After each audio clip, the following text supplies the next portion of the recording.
অবশেষে চলে আসলো এআই বিল্ডার বাংলাদেশ, অর্থাৎ গত কয়েক বছর আমরা কথা বলতেছিলাম এআই নিয়ে, এআই ইনফ্রাস্ট্রাকচার নিয়ে, আর গত কিছুদিন ধরে কথা বলতেছি লোকাল এআই এবং লোকাল এআই ইনফ্রাস্ট্রাকচার নিয়ে। এখন বাংলাদেশে বেশ কিছু কর্পোরেট বড় বড় কোম্পানি, বিশ্ববিদ্যালয় এবং অন্যান্য প্রতিষ্ঠানগুলো অ্যাডাপ্ট করতেছে লোকাল এআই সিস্টেমগুলো। আজকে আমরা যে সিস্টেমটা বিল্ড করতেছি এটা দিয়ে জেনোম সিকোয়েন্সিং এর বেশ কিছু কমপ্লেক্স অ্যালগোরিদম রান করা হবে এবং যেখানে রয়েছে এআই এর ছোঁয়া। তো এই বিল্ডের সবগুলো কম্পোনেন্ট আমাদেরকে প্রোভাইড করেছে server builder Bangladesh.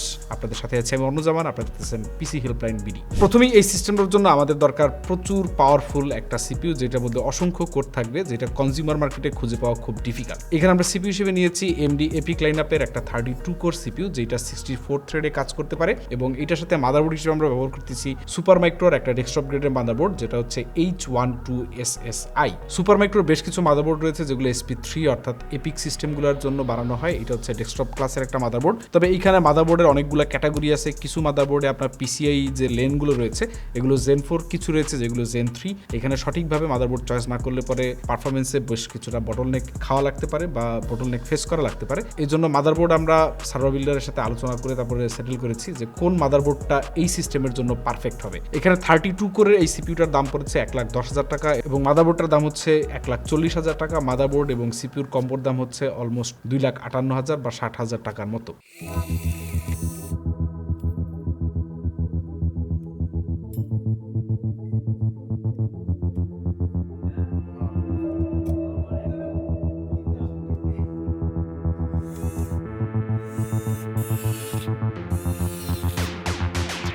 System drive হিসেবে আমরা ব্যবহার করেছি OCPC MBL 300 2TBর এই NVMe SSDটার দাম ছিল 30,000 টাকার মতো, তবে কিছুদিনের মধ্যে এটার দাম আরও বাড়তে যাচ্ছে এবং শুধু এই Zen 4 SSDটাই না, সকল Zen 4 SSDর দামই সামনে বাড়তে যাচ্ছে। অ্যাটলিস্ট ট্রেন্ডফোর্স এবং এই ধরনের যত চিপ মেকারদের আপডেট নিয়ে যেসব ওয়েবসাইটে লেখালেখি করে সেগুলোর তথ্য অনুযায়ী বাংলাদেশেও এর ছোঁয়াটা বেশ ভালোই লাগছে। এক্সট্রা স্টোরেজ হিসেবে এই সিস্টেমে একটা সিগেট আয়রন উল 4TB ইউজ করা হয়েছে। 5400 RPM এর এই হার্ড ড্রাইভটার দাম হচ্ছে বাজারে ছিল 17,500 টাকা, তবে হার্ড ড্রাইভের দাম যে হারে বাড়তেছে দামগুলো সামনে আর এই রেঞ্জে নাও থাকতে পারে। মেমোরি হিসেবে এই সিস্টেমে ব্যবহার হয়েছে টোটাল 8টা 16GB Samsung ECC memory, CL15-2133 megahertz বাসের বা মেগাহার্জের, টোটাল 8টা র্যাম স্টিক 16GB, অর্থাৎ টোটাল 128GB মেমোরির দাম হচ্ছে ঠিক 1,28,000 টাকা এবং র্যামের দামটাও বাড়তির দিকে, যদিও ECC মেমোরি এবং অন্যান্য মেমোরির দাম ওয়ার্ল্ড ওয়াইড বাজারে ডিমান্ড কমে যাওয়ার কারণে কমবে বলে আমরা ধারণা করেছিলাম, কিন্তু এআই বাবলটা ফাটছেই না। এআই বাবলটা আরো গ্রো করতেছে এবং গ্রো করতে করতে বিভিন্ন প্রোডাক্টের দাম, বিশেষ করে মেমোরি মার্কেটের যে আইটেমগুলো রয়েছে SSD, হার্ড ড্রাইভ, র্যাম, এগুলোর দাম আকাশ ছোঁয়া এবং ক্রমে ক্রমে আরও বাড়ছে।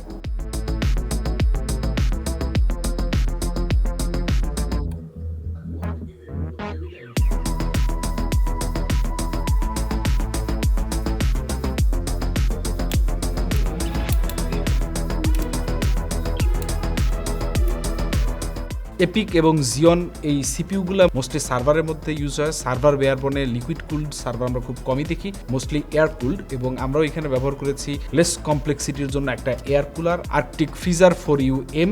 এইটা একটা 4U কুলার, অর্থাৎ 4U হাইটের যে সার্ভার বেয়ারবন আছে বা কেস আছে তার মধ্যে আপনি এই কুলারটা ব্যবহার করতে পারেন এবং মোটামুটি ডিসেন্ট পারফরমেন্স পাওয়া যায়। এটা SP3 socket supported, so SP3 যে কোনো মাদারবোর্ডে আপনি ব্যবহার করতে পারবেন। কুলারটার দামের দিক থেকেও যথেষ্ট রিজনেবল, 6,000 টাকা মাত্র। মজার ব্যাপার হচ্ছে এই প্রাইস রেঞ্জে আমরা থ্রেড রিপার এবং এপিকের জন্য এর আগে লিকুইড কুলার বা এআইও ব্যবহার করে দেখেছি, সেগুলো পারফরমেন্স খুব একটা আহামরি না। সেই তুলনায় বলতে পারেন এয়ার কুলারগুলো পারফরমেন্স এবং লেস কমপ্লিকেটেড হওয়ার কারণে বেশ সুইটেবল এই ধরনের সিস্টেমগুলোর জন্য।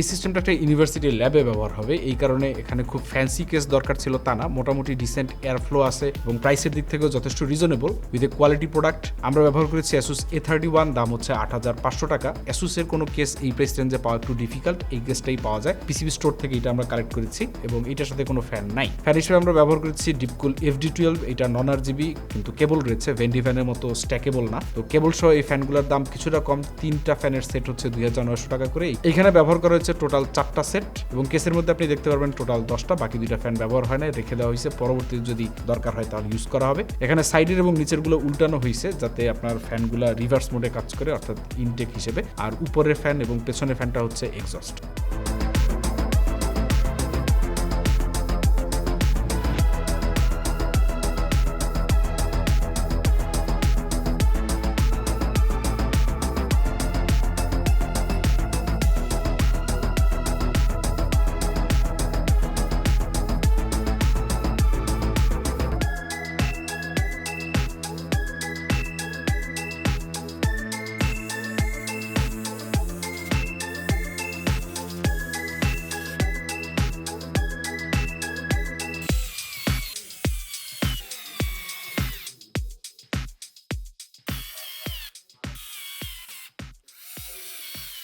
এই সিস্টেমটাকে পাওয়ার দেওয়ার জন্য আমরা ব্যবহার করেছি একটা প্লাটিনাম রেটেড পাওয়ার সাপ্লাই, বাজারের one of the most value for money power supply, first player NGDP 1300 watt, silicon braided এবং 12 VH PWR সহ আসে। 27,500 টাকা, এর থেকে ভালো পাওয়ার সাপ্লাই পাওয়া একটু কঠিন 1300 ওয়াটের।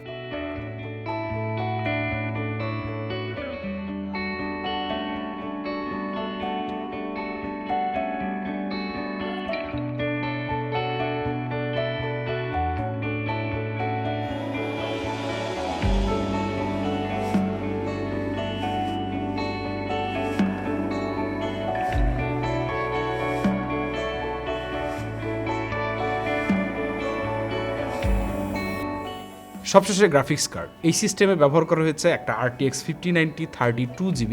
RTX 5090 কনজিউমার গ্রেডের একটা ফ্ল্যাগশিপ লেভেলের কার্ড। এই কার্ডগুলো 3352 টপস পর্যন্ত দিতে পারে, সো বলতে পারেন যে ফ্ল্যাগশিপ লেভেলে মোটামুটি পারফরমেন্স। এর থেকে উপরে গেলে পরে আপনাকে আরেকটু প্রফেশনাল সিরিজের কার্ড নিতে হবে। RTX Pro সিরিজের কার্ডগুলো ব্ল্যাকওয়েলের, তার মধ্যে রয়েছে RTX Pro 6000, RTX Pro 4500, 4000 এই কার্ডগুলো, তবে সেগুলোর দাম এর থেকে অনেক বেশি। আমরা ব্যবহার করেছি RTX 5090 মানলি গালার্ডো। এই কার্ডগুলো হচ্ছে মানলি কনজিউমার লাইন আপের জিপিইউগুলোর মধ্যে সবচেয়ে টপ লেভেলের কার্ড। এটার দাম হচ্ছে বাজারে 5,59,000 টাকা।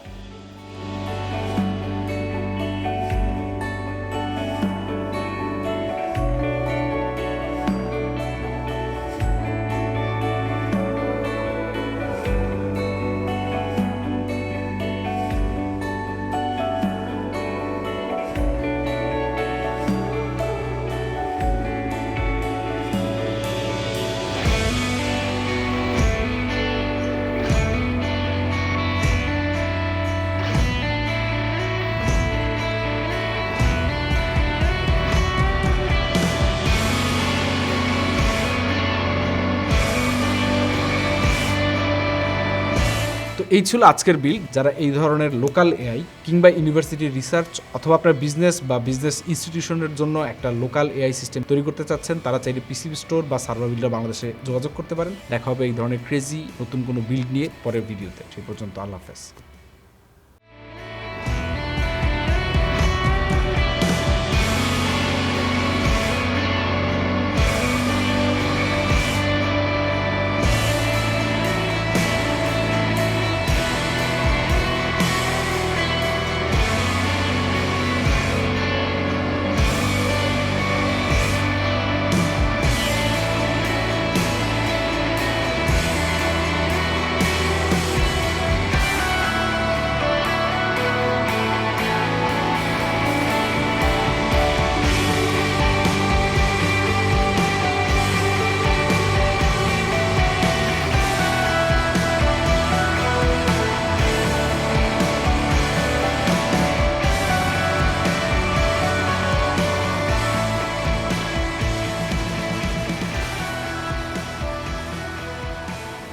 যেহেতু একটা এআই পিসি, তো এখানে আমরা এআই বেঞ্চমার্কগুলো রান করি। তো নর্মালি আমরা আমাদের অন্যান্য ডিভাইসে যে এআই বেঞ্চমার্কগুলো করি, এটা আমরা প্রক্রিয়ন দিয়ে করি। প্রক্রিয়নের শুরুতে আমরা AI text generation benchmark run করি, যেখানে আমরা 4টা মডেল টোটাল রান করেছিলাম। একটা হচ্ছে 3.5, একটা মিস্টাল 7 বিলিয়ন, একটা লামা 3.1 যেটা একটা 8 বিলিয়নের মডেল, আর একটা হচ্ছে লামা 2 যেটা আমাদের 13 বিলিয়ন ছিল। 3.5-এ আমরা স্কোর পেয়েছি টোটাল 4394, যেখানে আমাদের average time to first token ছিল 0.37 সেকেন্ড এবং অ্যাভারেজ আউটপুট টোকেন স্পিড ছিল 281.23 টোকেন্স পার সেকেন্ড এবং ওভারঅল ওভারঅল লোড টাইম ছিল 2.65 সেকেন্ড। এখন যদি আমরা 3.5 এর প্রম্পটগুলো ইন ডিটেলে যাই তাহলে আমরা দেখতে পাবো যে ফার্স্ট প্রম্পটের ক্ষেত্রে আমাদের লেগেছে 0.6 সেকেন্ড, যেখানে ইনপুট টোকেন ছিল 39 এবং আউটপুট টোকেন ছিল আমাদের 512, 315.37 টোকেন্স পার সেকেন্ড টাইম লেগেছে।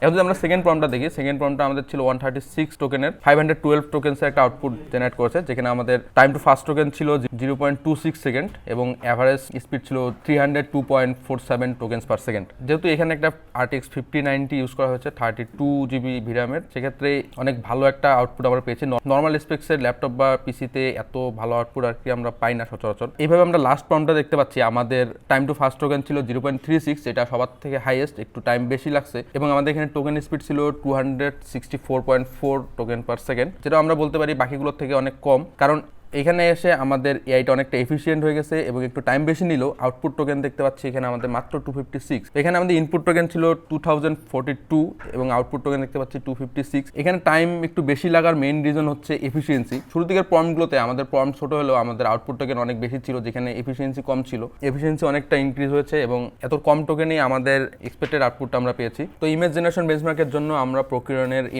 ইমেজ জেনারেশন বেঞ্চমার্ক টুলটা ইউজ করি। এখানে আমাদের মডেল হিসেবে ছিল স্টেবল ডিফিউশন এক্সেল। আমাদের এখানে তিনটা চয়েস ছিল স্টেবল ডিফিউশনের। আমরা হাইয়েস্ট প্যারামিটারের মডেলটাই রান করি, যেটা এক্সেল। যেহেতু আমাদের পিসির স্পেসিফিকেশন একদম হাই এন্ড 5090 ইউজ করা হয়েছে, সেক্ষেত্রে আমরা এক্সেল মডেলটাই রান করি এবং এখানে আমরা স্কোর পেয়েছি 5931 এবং আমাদের ওভারঅল টাইম ডিউরেশন ছিল 101.152 সেকেন্ড এবং এই বেঞ্চমার্কে টোটাল 16টা ইমেজ জেনারেট হয় এবং টোটাল 16টা ইমেজ জেনারেট হতে আমাদের ওভারঅল টাইম লেগেছে 101.152 সেকেন্ড এবং আমাদের ইমেজগুলোর রেজুলেশন ছিল 1080p। এখানে আমরা স্পিড দেখতে পাচ্ছি, ওভারঅল ইমেজ জেনারেশনের স্পিড ছিল আমাদের 6.32 সেকেন্ড পার ইমেজ, মানে একটা ইমেজ জেনারেট হতে টোটাল 6 সেকেন্ড টাইম লেগেছে। আমাদের প্রত্যেকটা ইমেজের টাইম দেখতে পাচ্ছি, ওভারঅল কোন ইমেজে কত টাইম লেগেছে। তো আমাদের প্রথম ইমেজটাতে আমরা দেখতে পাচ্ছি টোটাল টাইম লেগেছে 6.285 সেকেন্ড। আর সব শেষে যদি আমরা আসি, আমাদের লাস্ট ইমেজের টাইম ছিল 6.312 সেকেন্ড পার ইমেজ। প্রত্যেকটা ইমেজ জেনারেশনের টাইমের ডিফারেন্স আমরা খুব কমই দেখতে পাচ্ছি, কোনোটাতে বেশি লাগলে কোনোটাতে কম, বাট অ্যাভারেজ ওভারঅল আমরা 6.3 সেকেন্ড লেগেছে আমাদের পার ইমেজ। সো এখন আমরা আসবো আমাদের এলএম স্টুডিওতে। তো এখানে আমরা টোটাল 4টা মডেল লোড করি।